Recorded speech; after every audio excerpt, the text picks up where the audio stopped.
everybody in. LanceScurv here, the Scurv podcast. This particular topic, its subject, was spawned by a conversation that I had just a little while ago. And it really brought to light something I had actually thought about before. But the brilliant young lady that I was speaking to spoke about it. And I said, hey, I got to talk about this.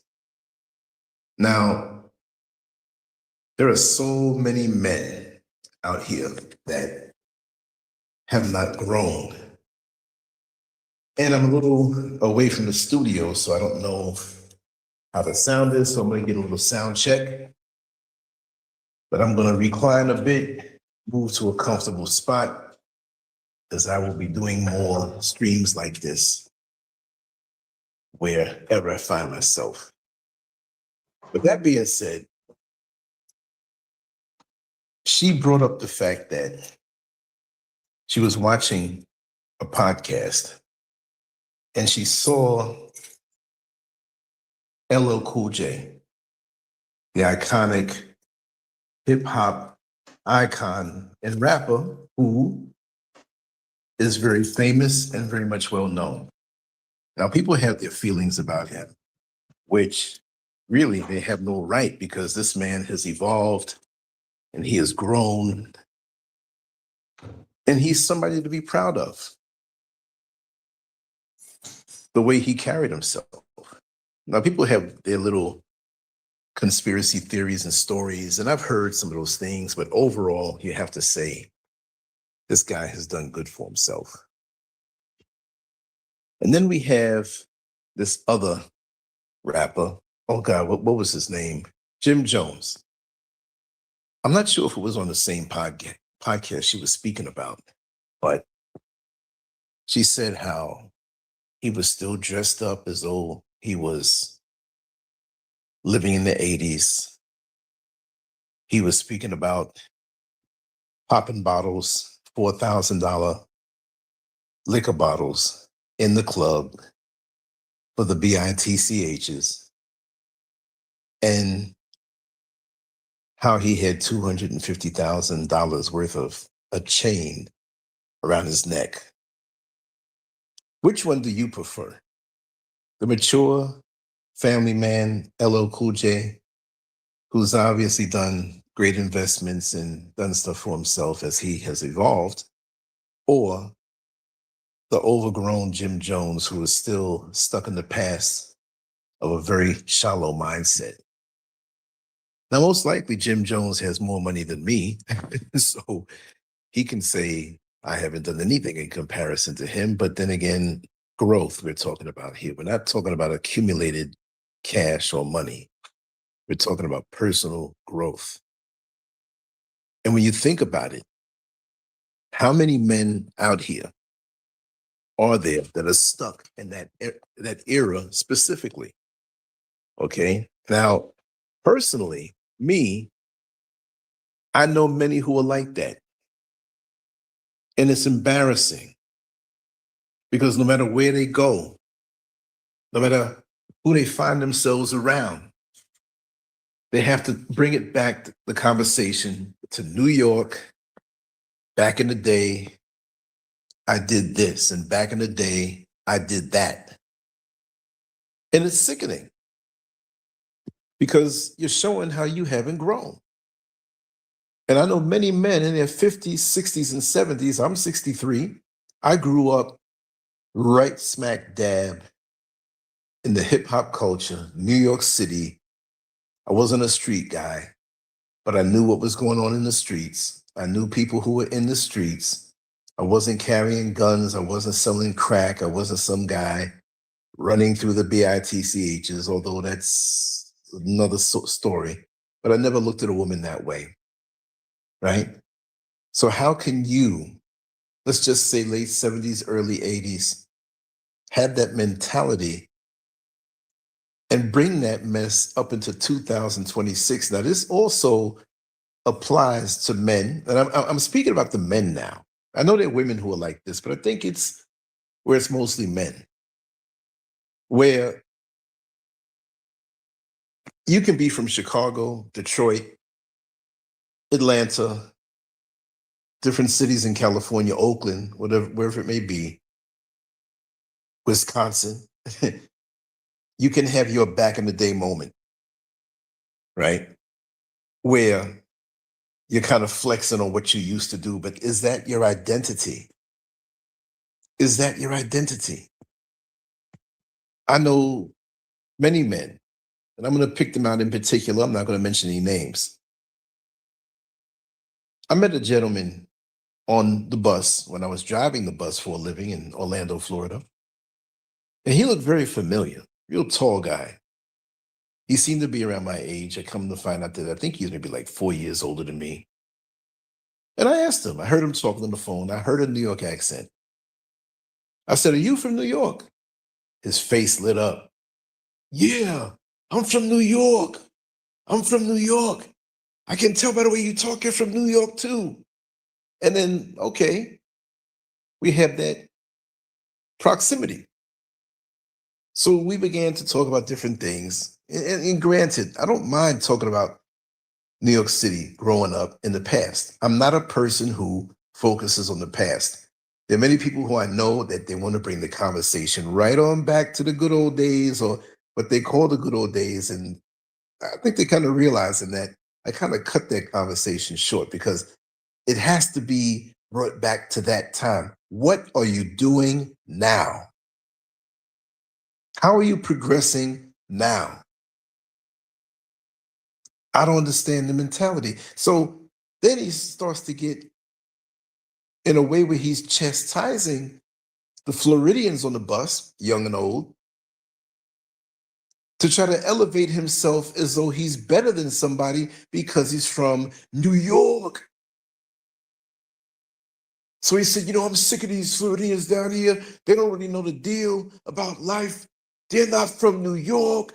And if they step to me," I said, "Oh God, this old guy." Now, when I met him, I said, now I'm 63, he's going to be 67. It may have been when I was 53 and he was 57, but that's too old to have your a location and an era and an attitude. Yes, I was born and raised in New York City. I don't have to keep bringing that up. I don't have to keep bringing up the past. And half the guys that are talking that way, they're fabricating things. There are Jamaican men that I know that will tell me, "Yes, I used to be a gunman, but you can't pay your bills. You're a fugitive for a nonviolent violation." Okay, tell me about it. But don't you see how much of a relic and a caricature that you've become of yourself? I love to sit down and listen to old music, remind me of some pleasant memories. But I don't have this burning desire to prove that I'm better than somebody else or to prove that I'm this gangster, this gunslinging guy, this so called boss. And then when we referred back to Jim Jones on that podcast, she had sent me some visuals. Wouldn't you know he was dressed like that era? Why is it that so many black men in America, and I'm speaking about New York City, again, it could be Chicago, Detroit, Philadelphia, it could be anywhere, that not only are they speaking about their experiences from that time, you didn't decide where you were born. You didn't decide where the place you called home when you were a child. But can't you let it go? Even if you still live there, the city you lived in has evolved. I don't want to be a relic.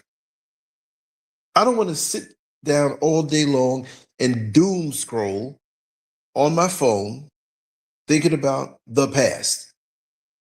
There are certain days I've let people know that I don't carry my phone with me. I'm a content creator. I create. I'm not just sitting here as a digital voyeur to the past and can only speak about things in the past. At this point, that disease has gotten so bad that I despise it. When I see people who have that New York mentality, I get away from them. And I'm in Ghana right now. There are a lot of them out here. Hey man, I heard you from New York. I let them know that I am, but if the conversation goes to your gangster heyday, I don't want to hear it. And again, now, most of the time, it's a lie. What's wrong with Black men who can't let go of the past? Is it because your present day isn't fruitful or productive or prosperous? Most people that I know, unless they were someone who made good investments and lived a certain way and had a certain mindset, you know, most of these guys are not doing so well, but they're holding on to that persona. And that's the only way they can relate to you. They don't want to travel. They don't want to go other places. And when they do, that's all they can do is drag along this persona that is dead and gone. Time flies.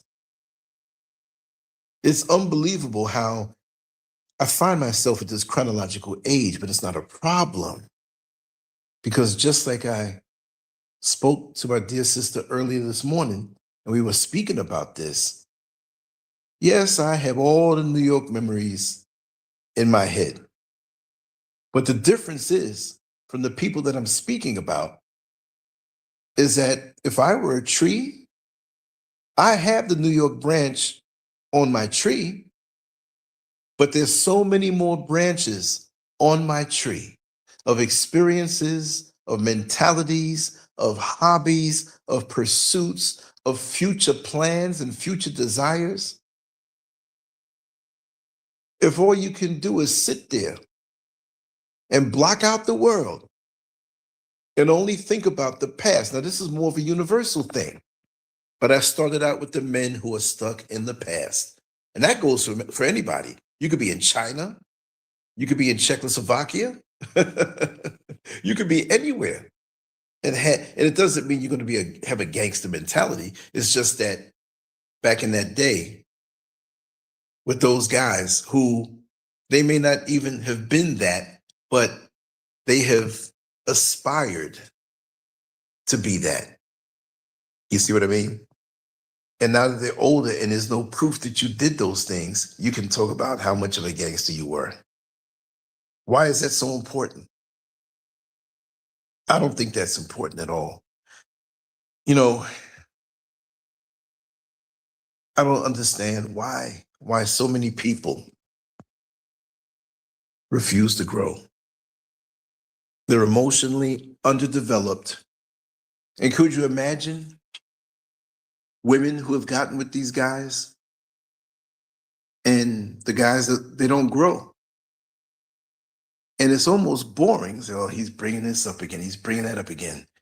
Any woman in her right mind wants a man who desires to evolve. It doesn't mean denying your past.